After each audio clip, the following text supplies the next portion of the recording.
property. The Northern Corridor commits to addressing bottlenecks on the route. We talked to Moses Cheboneka, alias Uncle Mo, on what it takes to thrive in Uganda's gig economy. And last but not least, we evaluate the trade ties between Uganda and Nigeria. I'm your host, Denis Sigoa. Please keep it locked. The Minister of Justice and Constitutional Affairs, Norbert Mao, has highlighted the importance and potential of intellectual property to the younger generation, especially women. This was on a day that Uganda joined the rest of the world to celebrate the IP Day. Every year, on the 26th of April, Uganda joins the rest of the world to mark the Intellectual Property Rights Day. This year's theme is Women and IP, accelerating innovation and creativity, celebrating the can-do attitude of women inventors, creators and entrepreneurs across Uganda and their groundbreaking work. We have seen significant progress towards promoting gender equality and women empowerment in various sectors of our economy. However, when it comes to accessing and protecting their intellectual property rights, women still face significant challenges that can hinder their ability to fully participate in and reap the benefits of the innovation economy. According to a recent report by the World Intellectual Property Organization, WIPO, women inventors only represent 13% of patent applicants globally. This underrepresentation of women in the innovation economy, though unacceptable, is not unique to Uganda. This year's World IP Celebrations is helping raise critical public awareness on the role of IP systems while advocating for more women inventors, creators and entrepreneurs to add value to the technologies, brands and creative works they develop. To address these challenges, we must take a comprehensive approach that includes increasing awareness and education about intellectual property rights, providing access to legal and financial resources, and addressing cultural biases and stereotypes that limit women's participation in the innovation economy. We want to bridge the gap between the creation or the creators, the authors of works, and the enjoyment in terms of the commercialization. People want to copy designs and inventions of other people or other creators without authorization. Women in Uganda continue to shape business and creative fields through their imagination, ingenuity and hard work, but often face significant challenges in accessing the knowledge, skills, resources and support they need to thrive. This is Lucas Natural Fruit Concentrate. So it's a concentrate that is made from purely natural fruits. And it's dilute to taste, so it doesn't have any preservatives, it doesn't have any artificial preservatives or anything. It's all natural, and you dilute it to taste. So you have to mix it with either water or mix it in your cocktail or add it to your dessert. The list is endless. According to the United Nations, in 2020, the trade volume between Uganda and Nigeria was approximately $25.5 million. Of these, Uganda exports to Nigeria were valued at $3.1 million, while its imports from Nigeria were valued at $22.4 million. We talked to Ambassador Nelson Ocheger, the Ugandan ambassador to Nigeria, and Ambassador Ismail Ayobami Alatise, the Nigerian High Commissioner in Uganda, expounding more on this trade imbalance and the goal of the forthcoming Nigeria-Uganda Business Forum here in Kampala. Without breaking the ice, I would like to start off maybe with Ambassador, Your Excellency. What are the current challenges faced by Nigerian SMEs so far that you have realized since your tenure in 2022? And what measures are being taken to address them? Well, thank you very much for that question. Let me first reflect over our bilateral relation. Like you rightly said, since our independence, which was just 2 years apart, Nigeria gained independence in 1960, and then 2 years after, Uganda also followed suit. Our bilateral relation has been very, very warm and cordial, but my observation when I arrived here last year was that in spite of all these years of warm, cordial relations, I could not see what I regard as the core element of any bilateral relation, which is the economic cooperation, trade and investment. I see that it's just extremely low. And like now going to your question, yes, I found some Nigerians who are doing business here, but of course the challenges they are faced with are enormous. But prominently, I would say it has to do with the issue of tariff, taxes and all the rest, which they have complained to me is really, really affecting their business, to grow. So when you talk about what are the challenges or the major challenges, I would say tariff issue, but we know generally when you talk about, international trade, tariff is an issue, is a barrier everywhere. And for us Africans, it's one of the things that even at the AU level, we are now talking about, that we want to bring down all these barriers, one of them being the issue of tariff, and of course non-tariff challenges are also there. But generally speaking, we are talking about all the barriers, because if we really want to do business together, which is very, very important, we are having the dream of having a continental economy, that will be integrated. We cannot achieve that if we do not look into these various barriers and see how we can bring them down. Then another issue is the fact that we do not have direct flights between the two countries. So transport is an issue. But I can tell you that the two of us, we have been working tirelessly, relentlessly, to make sure that very soon there will be direct flight between the two countries. So now let me take the question to Ambassador representing us in Nigeria. How are Ugandan businesses faring in Nigeria? What is your overview? When it comes to the economic issues, I think the main challenge that the businesses in Uganda are facing to do business in Nigeria has to do with the high cost of doing business. Starting from movement of goods from Uganda to Nigeria, which currently has to be either by air or by sea. If it is by air, we don't have a direct flight. And therefore, the products have to move from here, probably to Addis Ababa, probably to Nairobi, and then to Nigeria, or to Dubai, and then to Nigeria. By the time the product reaches in Nigeria, the cost is high. By any chance, do we have any double tax agreements with Nigeria? We have got a trade agreement with Nigeria. This was signed in 2013. But that agreement is obsolete. We need to review it.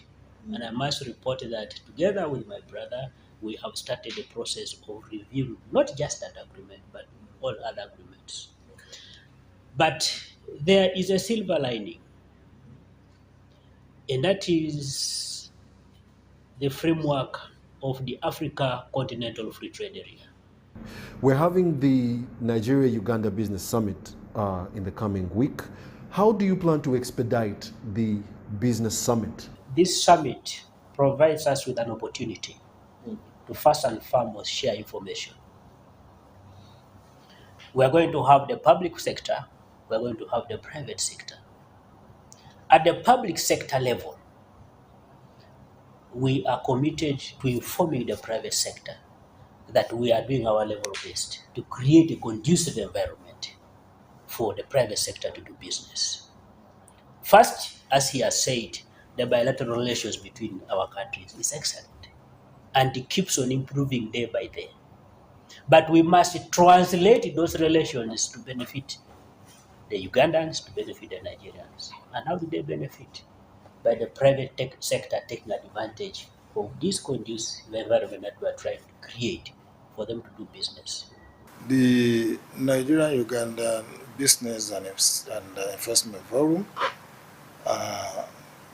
is a program that we deliberately and consciously designed to close the gap between the two communities, the Nigerian and Ugandan business community, the investors. Yeah, like the ambassador said, Nigeria is a big market. Yes, we do import quite a lot of things, but we also export a lot of things too. Then Uganda too here, I've observed, they have a lot they can export. You know, the coffee they make, like you rightly said, of course, nothing stops us, from, looking at the comparative advantage. So this is one of the things that we hope this forum, or whether you call it summit or forum, it's still the same thing. This is one of the things that it is going to achieve. You see, I've always believed in this idea of continental economy, that we must integrate African economy. Now, what has led to a situation where Nigeria and Uganda has this low level of trade is the general problem with Africa. We don't do business with ourselves. We have these huge markets, but we prefer to do business with Europe, with America, with Asia. The Northern Corridor Transit and Transport Coordination Authority is committed to addressing the logistics chain stalemates and physical bottlenecks on the route. At a meeting of technical experts in Kampala, Omaya Nyarandi, the Executive Secretary of the corridor, noted that they are working with stakeholders to ensure seamless haulage.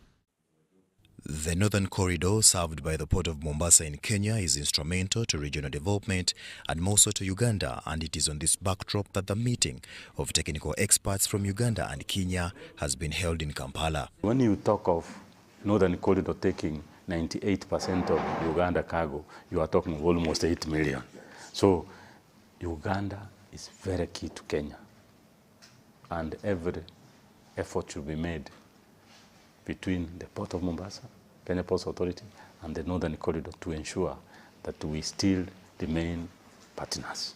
Top on the agenda is to discuss the state of development of the standard gauge railway, update stakeholders on the physical conditions of the meter gauge railway, to review and appreciate the logistics bottlenecks along the Northern Corridor routes. What people need in railways is reliability, efficiency, and reduced cost. Now, the moment you develop railways in this region, you'll be promoting regional integration. You are now aware DRC is part of the East African community, so plans are that you can be able to construct SGR through Uganda to DRC, through Uganda to South Sudan, through Uganda to Rwanda. The objective of the government of Uganda is to make sure that Uganda becomes a transport hub. The Northern Corridor Standard Gauge Railway project has been temporarily halted in Naivasha, Kenya, which is about 592 kilometers from the port city of Mombasa and approximately 570 kilometers from Naivasha to Kampala via Kisumu. The slowness in the execution of the project raises questions regarding its completion timeframe. Now, on the Kenya side, the government of Kenya now has gone to China, to Exim Bank, to solicit for funds. As I talk now, the team is actually in China, mobilizing the resources to start now the construction from Naivasha, Kisumu, up to Baraba. There is a need to harmonize on the implementation plan for the SGR construction between Uganda and Kenya. So we are here to harmonize on the implementation plan. Two, we are also here to talk about the need for joint soliciting of financing, so that we get financing together at the same time, so that the construction is able to move on.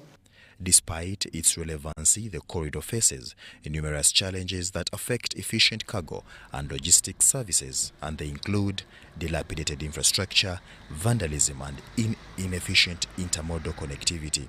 The issue of port efficiency also is being discussed. The port of Mombasa should not be taken to be a storage port. Cargo should be able to come in and move through. And they have given us assurance that that's one of the areas they are doing. This is because the government of Kenya actually has put in a lot of money to invest in the port facilities, to make sure that when a ship comes, it should be able to be offloaded, loaded within 24 hours, and it goes. And for that to happen, The port facilities must be well functioning. There must be a well hinterland connection. And that's why we're talking about the SGR, the MGR, and also the road transport. The key expected output of the technical experts meeting is to find an agreed mechanism for resolving logistics chain, stalemates, and physical bottlenecks.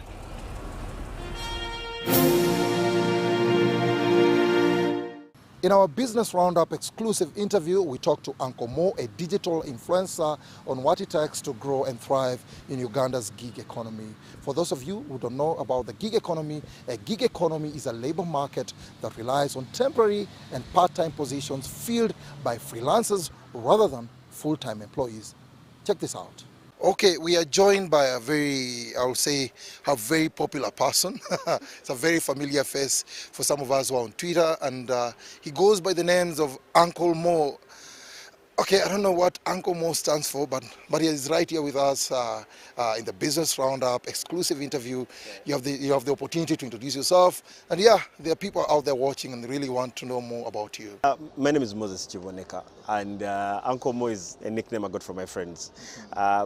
Whenever someone says I'm popular, you know, us who exist on digital, we never even know how popular we are until you get out of the house, because our work is really soft, like it's on your gadget and what. Yes. We don't get a chance to step into stadiums to perform. We perform on the internet. So when you say popular, I'm like, oh, me too? Yeah, you know you are. Of course, you've seen it inside there. Everybody was like, getting you out from that hall to this place for an interview wasn't that easy. And I'm glad that. Yeah, I'm glad that I can have a certain footprint on people's entertainment scenes. Yes, yes. So looking at the gig economy, we've been having a discussion about the gig economy. You are in the space. Just give us a snapshot of how it works, and how did you get to the level that you are, and do you enjoy every day of your life, or you? Everything that has free entry is a very complicated thing to be a part of. And every time people hear of gig economy, let me tell you, by the way, the gig economy has so much money. Okay. That is the truth. We don't have that much money yet because we're not yet attractive to the money. The money is not loving us yet. Yeah, but it is there. But like I said, being that it's a free entry, it makes staying in there very, very hard. Yeah, people think that because I don't need to go to any school to get into the gig economy. I mean, I'm a photographer, I just need a camera. No. Yeah, it is really not as. There is actually nothing to enjoy yet. Are you sure? There's actually a lot of work to do, and I don't know why, but every time I meet people, I'm trying my best to tell them, but you guys, there's actually more work to do than time to enjoy. The only good thing about it is we're doing things from our passions. So there is that to enjoy, that I am doing something I love to do. And probably when I grow the craft to be at a certain level, then someone is going to pay for it. So talking about ideas, where do you generate your ideas from? Because I think I watched your recent, of course I follow you. There's a clip recently, maybe it was about, you ended with saying, by the way, I think this is, this clip is about, you must be knowing about it. This the most recent, yeah, that one. Just where do you get these ideas from? The truth is, one, I'm a believer. I know I'm a believer, and I know God has a lot to do with this. Because sometimes I have an idea and I'm like, where did that come from? Yeah, because so many times I get the assignment to do a gig, and I don't even know where the idea is going to come from. But my first thing for me is, for some reason, God is like, you, my son, because I don't want you to starve. Okay, you have this idea. So somehow, as I look through, as I get to internalize what my clients are about, because like a video talking about is a brand video, and the brand I did that work for, they will tell you, the marketing people will tell you, I'm always bugging them, tell me about what you want your customer to know. So I immerse with the brand as much as I can, and being that naturally God gifted me to be an artist, then I put a sprinkle of art to that, then there's a gig accomplished. As you know very well, there are very many youths out there. So many of them are jobless. They think they can make money out of social media. You see there are very many hits. People are doing crazy things. What will be your advice to someone who will want to venture into the gig economy and break even? Let me tell you this.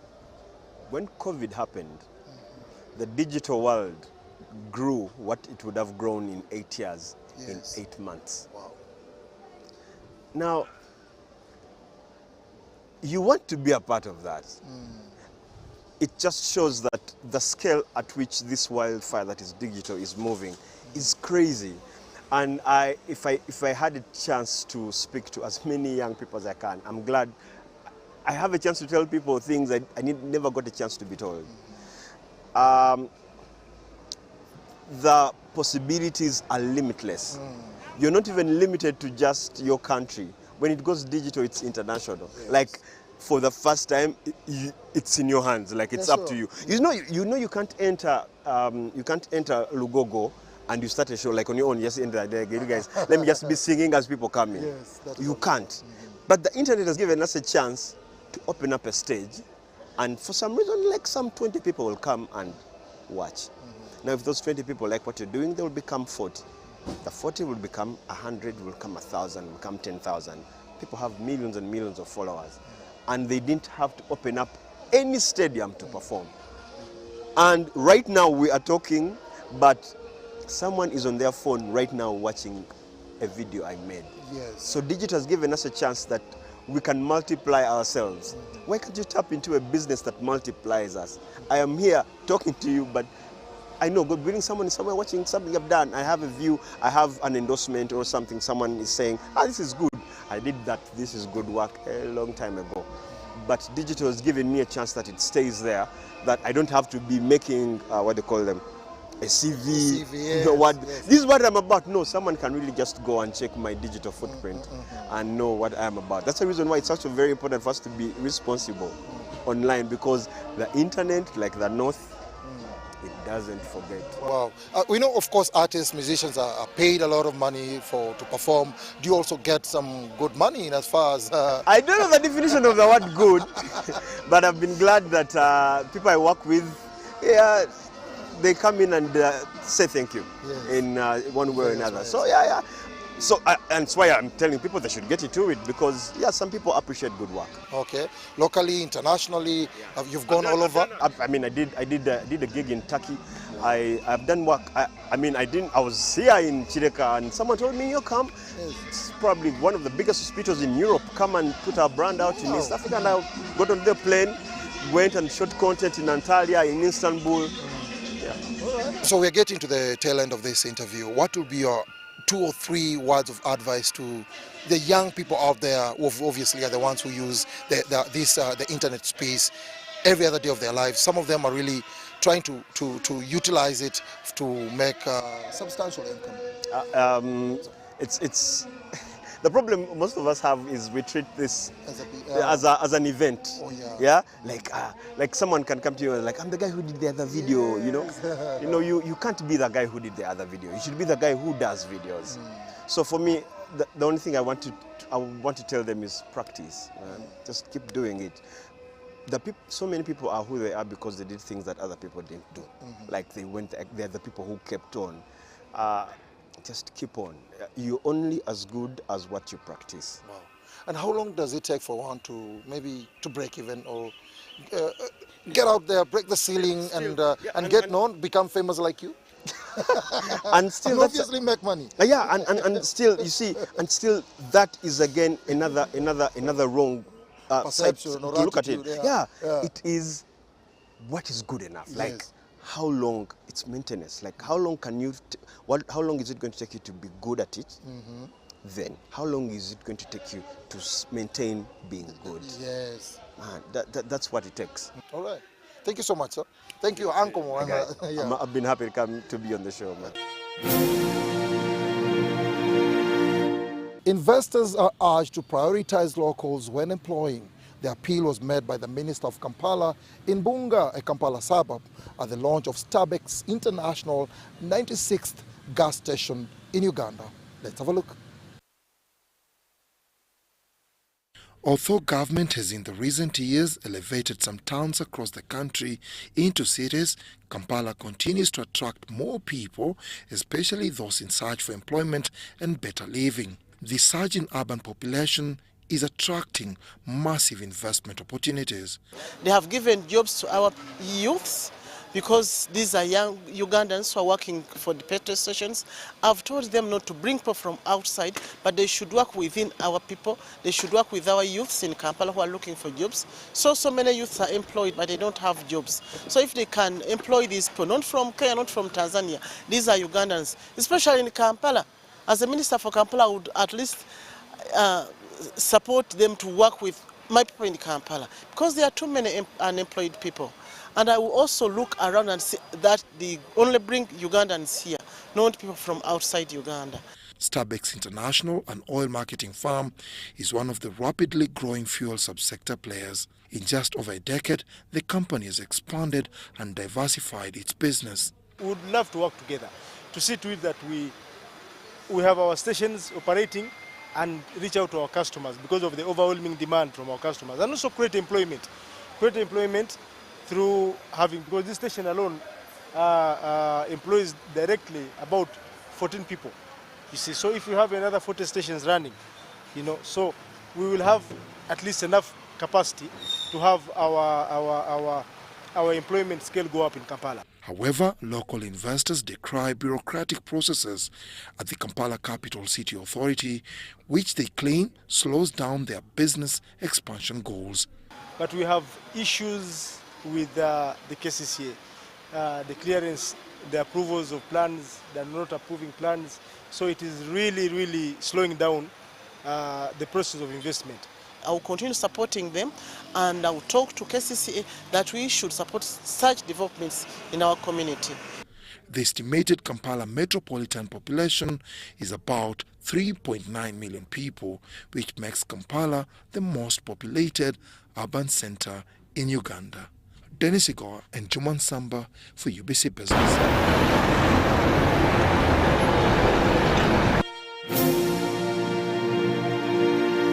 Over 100 hosted buyers attending the Pearl of Africa Tourism Expo were treated to Uganda's diverse culture and foods at the Ndera Center. The event, organized by the Uganda Tourism Board, was aimed at giving the international visitors and local entrepreneurs a taste of what Uganda has to offer. Check this out in our Sounds of Business.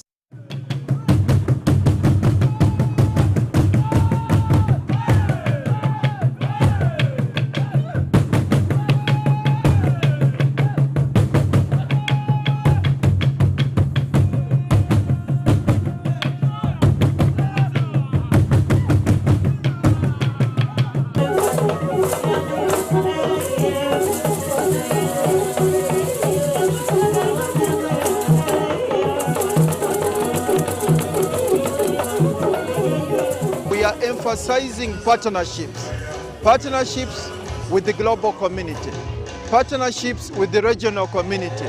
We want the tourism business in Uganda to grow and become part of the global business so that we can be in a position to compete effectively.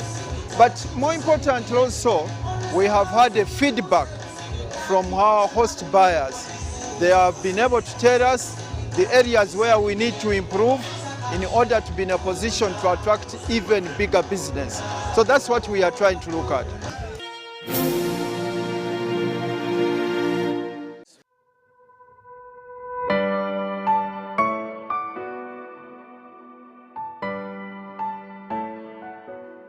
So what we have done, for instance, for BPO, in regards to BPO in this case, we have said that if you have a particular number and you can demonstrate to us that you are a large company or you are a mid-sized company that is recruiting our young people, we shall give you the price of internet at half the price we give it to other companies.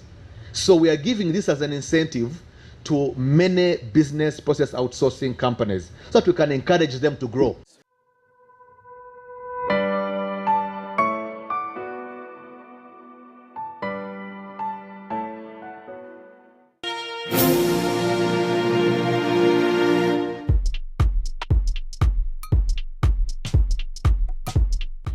Upgrade your light bulbs to LEDs to save energy, switch off lights when not in use, paint walls with bright colors, switch off security lights when day breaks, use natural lighting as an alternative way to lighting rooms, and last but not least, turn on heat source after preparing the items to cook.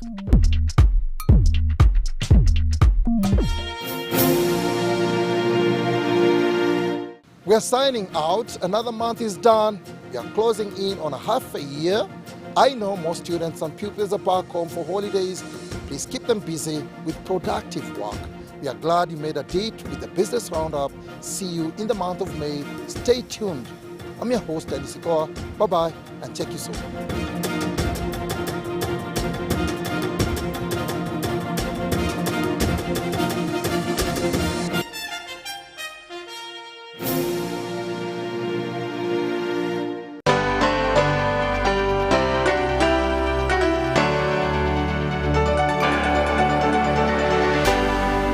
UBC, inspiring Uganda.